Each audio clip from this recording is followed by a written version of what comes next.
मरीज पर गुज़िश्ता 20 मिनट से झुका हुआ डॉक्टर सीधा होकर मुड़ा।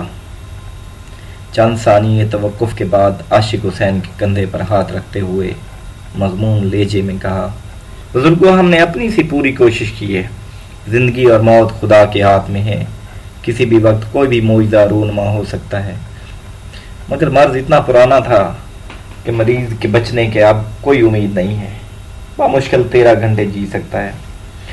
आशिक हुसैन ने नीली आंखों से, जो बकसरत रोने से लाल हुई थी, डॉक्टर की तरफ देखते हुए कहा, डॉक्टर साहब, क्या मेरा जवान जहान बेटे के बचने की कोई इम्कान नहीं है? डॉक्टर ने तासुफ के साथ कहा, मुझे इंतहाई अफसोस के साथ कहना पड़ रहा है कि शायद ही हम आपके बेटे को बचा सकें। अच्छा डॉक्टर साहब, फिर हमें इजाज़त दीजिए कि हम घर की राह लें। आशिक हुसैन ने डॉक्टर को मुखातिब करते हुए कहा। डॉक्टर इस तकाजे पर शशतर रह गया। हैरत से कहा, बुजुर्गो, आपके बेटे पर जान की तारी है। वो जान देने के कुर्ब में मुतला है।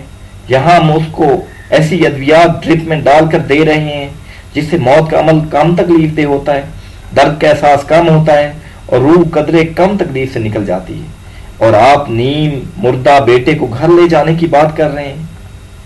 आशिक हुसैन ने अफसुर्दगी के साथ कहा, डॉक्टर साहब, आप मौत की तकलीफ की बात कर रहे हैं, लेकिन आप जिंदगी के दर्द से वाकिफ नहीं हैं। कभी तो गरीब रहकर जिंदा रहने का तजर्बा कर लीजिए, कभी तो गरीब मरकर देख लीजिए। आपको क्या पता, गुर्बत की जिंदगी और गुर्बत की मौत किसी मैशर से कम नहीं होती। हमें अस्पताल से जाने की इजाजत दीजिए। सरकार पर मजीद हम बोझ नहीं डाल सकते। डॉक्टर ने उससे होकर कहा, यही तो तुम लोगों की जहलियत है। पहले जवान बेटे को खुद साख्ता डॉक्टर्स, हकीमों और पीरों फकीरों से इलाज करवाते हुए मौत के मुंह में धकेला है। एक सादा आम सी बीमारी को इतना पेचीदा कर दिया कि बेचारा इस दुनिया से रुखसत हो रहा है। अब उसे चैन से मरने भी नहीं दे रहे। क्या ये आपका फर्जंद है या दुश्मन? आशिक हुसैन ने फूट फूट कर रोते हुए कहा, डॉक्टर साहब, अगर ये चैन से मर गया तो दुनिया वाले मुझे चैन से जीने नहीं देंगे। मेरे बेटे की दर्दनाक मौत में मेरी आबरू मंदाना जिंदगी छुपी हुई है। हमारे गांव तक बस का किराया 120 रुपए है और एम्बुलेंस वाले 6000 मांगते हैं। बस वाले मैयत की टिकट नहीं काटते और ना ही मुर्दे को सीट देते हैं। अलबत्ता रास्ते में अगर सवारी मर जाए तो लाश को उतारने का नहीं कहते। आपने 13 घंटे मजीद जिंदा रहने का कहा है और ये तजहीद व तकफीन के लिए मुनासिब वक्त है। एम्बुलेंस का किराया आखिरी रसूमात पर खर्च कर लूंगा और बस में इंशाअल्लाह इसे मौत भी जल्द आ जाएगी। जानकी के अजाब का दौरानिया भी कम हो जाएगा। डॉक्टर ये सब कुछ सुनकर सुन हो गया, बिना कुछ कहे चल पड़ा।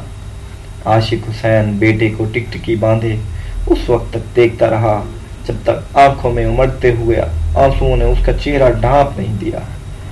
इतने में नर्स ने आकर आशिक हुसैन को डिस्चार्ज स्लिप थमाते हुए कहा, बाबा जी, आप मरीज को लेकर जा सकते हैं। आशिक हुसैन बोझल दिल और शिकस्त खुर्दा कदमों के साथ गांव की तरफ चल पड़ा। बस में दौरान सफर जब अभी गांव से कोसों दूर था, वो तजहीद व तकफीन के पूरे इंतजामात को जहन में तरतीब दे चुका था। आज जुम्मा मुबारक का दिन था। सुबह के 10 बज रहे थे। उसे उम्मीद थी कि गांव पहुंचते पहुंचते उसके बेटे ने जान दे चुकी होनी है। गांव वाले आनन फानन कब्र खोद कर तैयार कर लेंगे। कफन, अरके गुलाब, सखात का साबुन, मौलवी साहब की जाय नमाज, दीगर लवाजमात गांव के बाजार में सलाम दुकानदार के पास दस्तयाब होंगे। उसने उंगलियों पर मोटा मोटा हिसाब लगाते हुए तखमीना 4500 का निकाला। इसके अलावा कुल तक बाद में फातिहा पढ़ने के लिए आने वाले मेहमानों और दूर पास के रिश्तेदारों के लिए आटे, दूध, पत्ती, चाय और घी शक्कर का खर्चा उसके हिसाब से कोई 2500 बन रहा था। और तकरीबन इतनी ही रकम उसके पास बची हुई थी जो उसने बेटे के इलाज मुआवजे के लिए घर का आखिरी असासा बैल बेचते हुए खड़ी की थी। इंसानों से जानवर भी अच्छे होते हैं, ज़रूरत के वक्त तो काम आ जाते हैं। उसने लंबी सांस लेते हुए सोचा, वरना इंसान तो मुश्किल में मुंह मोड़ लेते हैं और खामखा के लिए अशरफुल मखलूकात बने फिरते हैं, वरना कहाँ जानवर कहाँ इंसान। جوں جوں گاؤں قریب آتا جا رہا تھا تو اس کی پریشانی بڑھ رہی تھی۔ اس نے جنازے کا وقت ظہر کی نماز ادا ہوتے ہی طے کیا تھا اور مغرب تک ساری رسومات ادا ہو چکی ہوں گی۔ مغرب پڑھنے کے بعد مسجد میں گاؤں والے اور مہمانوں کو جو کھانا اس نے دینا اور اس کا انتظام اس سے نہیں ہو پا رہا تھا۔ کسی سے ادھار لینا تو ناک کٹنے والی بات تھی، چلو پھر چلو بھر پانی میں ڈوب مرنے کا مقام تھا۔ شرم کی بات تھی، زندگی بھر گاؤں والے تانے دیتے کہ بیٹے کو ادھارے کا کفن پہنایا تھا، مسکینوں کی طرح زمین میں گاڑا تھا، بغیر رسومات ادا کیے جانے کی، بغیر رسومات ادا کیے دفنانا تھوڑی ہوتا ہے، گاڑنا ہی تو ہوتا ہے۔ اس نے شکر ادا کیا کہ اس نے مردہ بیٹے کو گاؤں لانے کے بجائے جامبل بیٹے کو لانے کا فیصلہ کیا، ورنہ گاؤں میں شلوار بھی اترتی اور بیٹے کی بخشش بھی نہ ہوتی۔ غلابو کمار کے ساتھ بھی تو یہی ہوا تھا۔ بیوی کی موت پر جنازے کے بعد نہ مولویوں میں زکوٰۃ باندھ سکا، نہ ہی امام مسجد کو جائے نماز خرید کر دے سکا، اور نہ ہی تدفین کے بعد لوگوں کو کھانا کھلا سکا۔ مولوی صاحب بھی تو صاف بات کرنے کے عادی تھے، انہوں نے تو برملا کہہ دیا تھا کہ غلابو کمار کی بیوی کی بخشش نہیں ہوگی، اگر پھر بھی کوئی نیکی کام آ گئی اور بخشش ہو گئی تو عذاب قبر تا قیامت پکا ہے۔ بیچارہ غلابو کمار، بیوی بھی جہنمی اور وہ بھی آج تک کسی سے آنکھ ملانے کے قابل نہیں ہے۔ عاشق حسین کو جھرجھری سی آ گئی، ایک مرتبہ پھر اپنے آپ کو داد دی کہ بیٹے کو جانکی کی حالت میں ہسپتال سے نکالا، ورنہ اگر یہی پیسے ایمبولینس پر خرچ ہو جاتے تو اس کا انجام بھی غلابو کمار جیسا ہو اور بیٹا بھی عذاب قبر سہتا۔ اچانک عاشق حسین کو زبردست جھٹکا لگا۔ ڈرائیور نے اتنے زور سے بریک دبائی تھی کہ سڑک پر ٹائروں کے نشانات پڑ گئے تھے، پہیوں کے گھسنے کی کریہ آواز بھی دور تک سنائی دی گئی تھی، مگر ڈرائیور پھر بھی ان 3 کتوں کو نہیں بچا سکا تھا جو کتیا کے تعاقب کرتے ہوئے کتیا سمیت چلتی بس کی زد میں آ گئے تھے۔ جنس کی شدت ہمیشہ حواس چھینتی ہے، محبت اور عقل اس لیے تو ایک دوسرے کی ضد ہیں، آگ اور پانی ہیں، چوہے بلی کا کھیل ہیں۔ محبت میں جنسی ناسودگی پاگل پن تاری کرتی ہے، دیوانہ بناتی ہے۔ محبت میں خود سپردگی تتلیوں کی گود میں سونا ہے، رنگ و نور میں نہانا ہے۔ محبتوں میں جسمانی ملاپ بارش کی معصوم ادا ہے، کلی کا چٹکنا ہے۔ بن جسمانی لمس کی محبت ذہنی مرض ہے، آسیب ہے۔ بریک لگنے کی شدت سے سواریاں ایک دوسرے پر لڑک گئی تھیں، بس میں یکدم سے افراتفری مچ گئی تھی۔ سواریوں کی شور و غوغا نے آسمان سر پر اٹھا دیا۔ 3 کتے، 1 کتیا اور عاشق حسین کا بیٹا ساتھ مر گئے۔ ادھر 3 کتے، 1 کتیا بس کے نیچے آ کر کوچ کر گئی، ادھر عاشق حسین کے بیٹے کی روح پرواز کر گئی۔ عاشق حسین نے انا للہ و انا الیہ راجعون پڑھتے ہوئے رب کا شکریہ ادا کیا کہ 3 کتوں اور 1 کتیا کے ساتھ اس کے بیٹے کی جان بھی نکال دی۔ اس نے دل ہی دل میں اسرائیل کو بھی بڑی داد دی کہ کیسے چابک دستی سے لوگوں کی مشکلات آسان کر دیتا ہے۔ اگر اسرائیل نہ ہوتا تو خدا جانے لوگ کیسے جیتے۔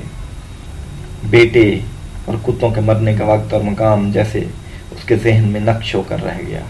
کنڈکٹر نے جلدی جلدی مرے ہوئے کتوں کو ٹانگوں سے پکڑ کر کھینچتے ہوئے سڑک کے کنارے ڈال دیا اور بس روانہ ہو گئی۔ تقریباً 5 منٹ بعد بس عاشق حسین کے گاؤں کے سٹاپ پر رکی۔ سٹاپ کے قریبی گھر سے 4 پائی منگوا کر عاشق حسین نے گاؤں والوں کی مدد سے بیٹے کی لاش 4 پائی پر رکھی اور گھر کی راہ لی۔ بس اس گاؤں کے بعد سواریوں کو اتارنے کے بعد بس دھواں اگلتی اور ووں ووں کی آوازیں نکالتے ہوئے اگلے منزل کی طرف رینگنے لگی تھی۔ عاشق حسین نے گاؤں والوں اور رشتہ داروں کے حوالے تجہیز و تکفین کے انتظامات کرتے ہوئے چھوٹے بھائی کو ساری نقد رقم بھی ساتھ میں تھما دی۔ خواتین کی بین اور گاؤں والوں کی بآواز بلند انتظامات بارے باتوں کے دوران عاشق حسین ایک بڑی بوری میں 1 عدد کلہاڑی، تیز دار والی چھری اور کام والے میلے اور بسیدہ کپڑے رکھ کر خاموشی کے ساتھ نکل گیا۔ تھوڑی دیر بعد وہ جائے حادثہ پر موجود تھا۔ سڑک پر ویرانی چھائی ہوئی تھی۔ وہ جلدی جلدی 4 مرے ہوئے کتوں کو ٹانگوں سے کھینچتے ہوئے سڑک کے کنارے گنے کے کھیتوں میں اندر تک لے گیا۔ بجلی کی تیزی کے ساتھ اس نے 4 کتوں کو کاٹ کر بوری میں ڈالا اور कपड़ों के ऊपर पहने हुए मैले और खून आलूद मलबूस को उतार कर माचिस की तीली सुलगा दी। घर दाखिल होकर उसने बड़ी बेटी को गोश्त हवाले करके मैयत का खाना तैयार करने के बारे में अच्छी तरह समझाया और बाहर निकलकर फातिहा के लिए आने वालों में घुल मिल गया। तदफीन भी शाम से हुई। 4 पेटी साबन बांटा गया और आए हुए तमाम मौलवियों में जाए नमाज, सफ़ेद टोपियाँ, तस्बीहां भी तकसीम की गई। मगरिब के बाद सारे गांव को मस्जिद में ही छोटा गोश्त खिलाया गया। गरम गरम तंदूरी रोटी के साथ सब ने पेट भर कर खाया। खूब वाह वाह हुई, सब ने लज्जत की तारीफ की। आशिक हुसैन मुतमईन था कि इंशाअल्लाह मैयत का ऐसा खाना गांव में किसी के बाप ने अब तक नहीं दिया होगा और ना ही आइंदा 100 सालों में कोई खिला सकेगा। आशिक हुसैन ने एक भरा हुआ खांचा मौलवी साहब के घर में भी भिजवा दिया। खूब दुआएं हुई, मरहूम को शहीद का दर्जा भी अता हुआ। अगली सुबह फजर पढ़कर भरी मस्जिद में मौलवी साहब ने आशिक हुसैन को मुखातिब किया। भाई आशिक हुसैन, रात को तो बड़ी अजीब बात हुई है। मैंने और मौलानी जी ने इकट्ठे एक ही ख्वाब देखा है कि तेरा बरखुरदार जन्नत के बागों में चहलकदमी कर रहा है, खुशुखुरम है। मैंने तो बस यही देखा है, मगर मौलानी जी कह रही थी कि उस शहीद ने कहा कि अब्बा की हवेली भी वो जन्नत में देख चुका है, जिसकी सफ़ेद मोतियों की चमक दबंग आंखों को खैरा करती है। तमाम जमात अश अश कर उठी। आशिक हुसैन ज़ेरे लब मुस्कुराया। उसे पहली मर्तबा नजिस कुत्ते की पारसाई के जोर का इल्म हुआ।